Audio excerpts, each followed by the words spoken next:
Halo semuanya, selamat datang lagi di video Ikramsa. Di video kali ini aku ingin menjelaskan tentang program keinsinyuran atau program profesi insinyur yang mungkin beberapa dari kalian ingin tahu lebih lanjut apa sih program insinyur itu, kenapa sekarang tiba-tiba ada lagi gelar insinyur di depan nama kita gitu.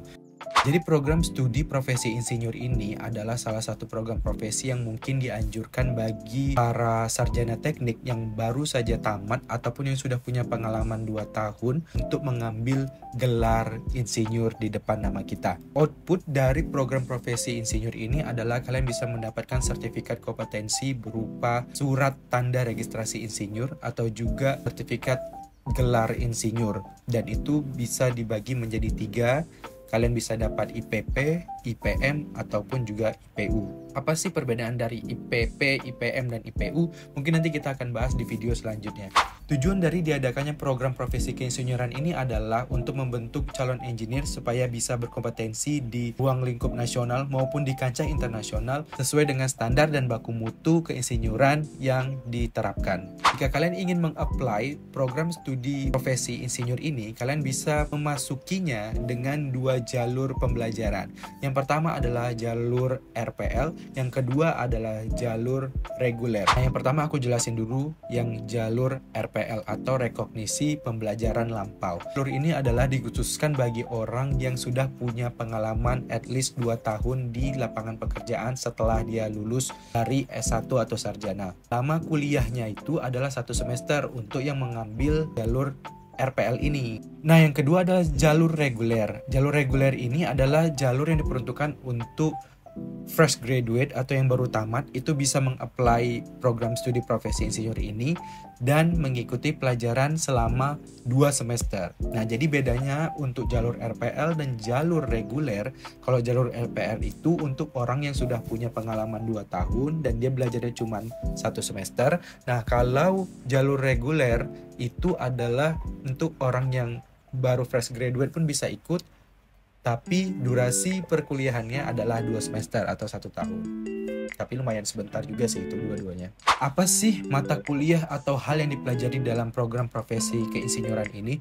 Di dalam program studi profesi keinsinyuran ini, kalian akan belajar yang pertama adalah etika profesi atau kode etik profesi, di mana di situ kalian akan belajar bagaimana caranya menyikapi dan beretika di dunia lapangan kerja dalam menghadapi kontraktor, menghadapi konsultan pengawas, dan menghadapi owner, bagaimana kode etik untuk memahami hal itu. Yang kedua yang dipelajari di program profesi keinsinyuran ini adalah profesionalisme. Di dalam profesionalisme ini kita belajar nilai-nilai profesionalitas dalam bekerja, bagaimana caranya kita menyikapi sesuatu, ada perdebatan atau perbedaan pendapat tentang sesuatu desain atau pendapat teknis yang mungkin sebenarnya bisa diputuskan secara bersama-sama dan bisa diomongkan baik-baik. Disitulah kita belajar bagaimana caranya menjadi insinyur yang profesional di dunia kerja. Nah, yang ketiga, kalian bakal belajar namanya K3L, yaitu kesehatan dan keselamatan lingkungan. Kayak seperti K3-nya lah, sistem keamanan dan kesehatan konstruksinya juga di dunia lapangan kerja. Bagaimana caranya kalian tetap mengutamakan keselamatan, because safety is number 1, right? Jadi aku mau cerita sedikit bahwa memang program studi profesi keinsinyuran ini memang sekarang sudah mulai aktif dan diwajibkan sih bagi sarjana teknik yang baru tamat untuk cepat-cepat menggali pengalaman dan juga mengambil program studi ini, karena memang sudah mulai diberlakukan. Nah, ketika kita mengikuti program profesi ini nanti kita bakal dapat outputnya yaitu surat tanda registrasi insinyur ini, dimana ketika kita sudah punya itu kita sudah bisa dikatakan sebagai engineer yang sudah siap bekerja dan bisa memutuskan keputusan terhadap suatu keputusan teknis, dan juga bisa mengikuti tender, karena beberapa kota sekarang terutama di LPSE beberapa kota itu sudah mewajibkan untuk punya STRI ketika ingin ikut suatu tender.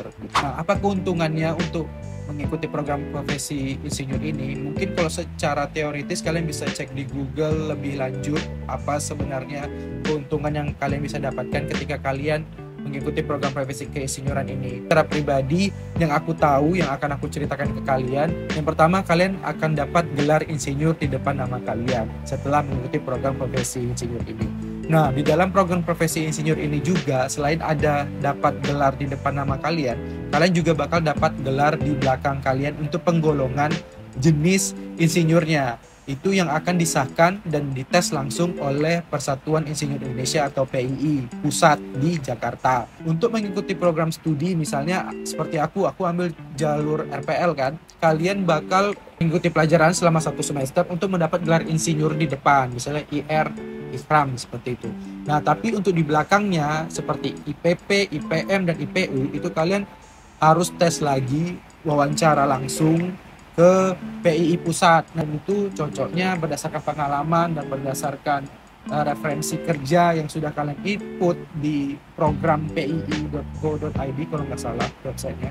Kalian input semua referensi dengan bukti-bukti lampirannya, dan itu pada saat itu juga nanti diverifikasi dengan cerita dari wawancara kalian gitu. Nah, nanti dari wawancara tersebut kalian bakal dinilai dan diumumin bakal dapat gelar insinyur yang belakangnya IPP, IPM, atau IPU. Dan memang ada syarat-syaratnya juga. Untuk gelar IPP itu bisa didapat untuk orang yang pengalamannya sekian. Nah, kalau IPM itu at least you have to get 5 years experience, kayak harus 5 tahun ke atas experience-nya baru boleh mendapat IPM. IPU tuh harus 10 tahun ke atas. Nah, itu balik lagi ketika kita mau mengklaim diri kita mau dapat IPM, tapi setelah dites kita ternyata you don't deserve to get IPM, ya kita nggak bisa dapat IPM dan kita bisa aja dapat IPP seperti itu. Nah, untukku sendiri, aku sekarang masih IPP, jadi kayak insinyur, Ikram Saputra, ST, IPP. Karena memang pengalaman aku juga masih 2 tahun lebih sedikit, jadi memang secara syaratnya nggak bisa dapat IPM gitu. Walaupun aku pengalamannya mungkin bisa ambil setara IPM, tapi tetap klaim dasarnya itu adalah harus 5 tahun ke atas. Nah, untuk mendapat insinyur dan juga gelar di belakang namanya, penggolongan insinyurnya, ini kan berlakunya hanya 5 tahun. Nanti setelah 5 tahun, kita harus mengupdate lagi di website PII itu untuk mencantumkan referensi kerja dan prestasi apa saja yang sudah kita dapat selama bekerja 5 tahun tersebut, mendapat gelar IPP atau gelar sebelumnya. Nah, setelah itu kalau misalnya kita sudah update, kita bisa mengupdate gelar di belakang kita menjadi IPM ataupun IPU. Jadi aku sangat menyarankan banget untuk kalian yang baru saja tamat di sarjana teknik apapun itu, dan juga kerja yang sudah banyak experience di luar sana di lapangan dan ingin mengupgrade diri, aku sangat menyarankan untuk kalian untuk mengambil gelar program profesi keinsinyuran ini dimanapun kalian berada, karena di setiap daerah pasti ada beberapa universitas atau perguruan tinggi yang bekerja sama dengan PII untuk menciptakan para engineer yang sudah memiliki gelar keinsinyuran ini. Nah, terus bagaimana sih caranya nge-apply program profesi keinsinyuran ini? Yang pertama, kalian mungkin bisa, misalnya di suatu kota ada terdapat universitas ataupun politeknik yang punya jurusan teknik atau science atau apapun itu, kalian bisa approach dan juga gali informasi di situ apakah mereka punya program profesi atau mempunyai program studi profesi keinsinyuran di situ atau tidak. Nah, ketika kalian sudah dapat infonya, itu kalian bisa cepat-cepat apply dan juga kalian bisa langsung pilih kalian mau jalur reguler atau jalur RPL yang sudah aku jelaskan di sebelumnya.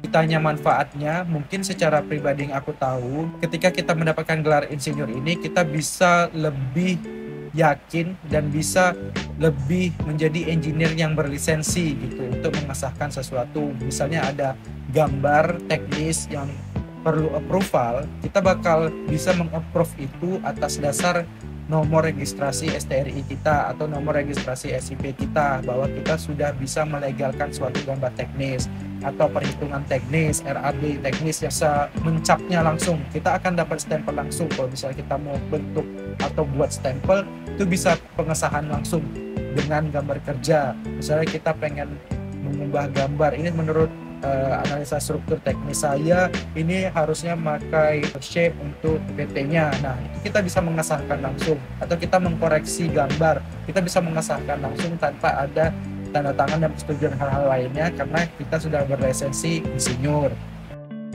Nah, itulah tadi penjelasan tentang program studi profesi keinsinyuran yang bisa aku jelaskan.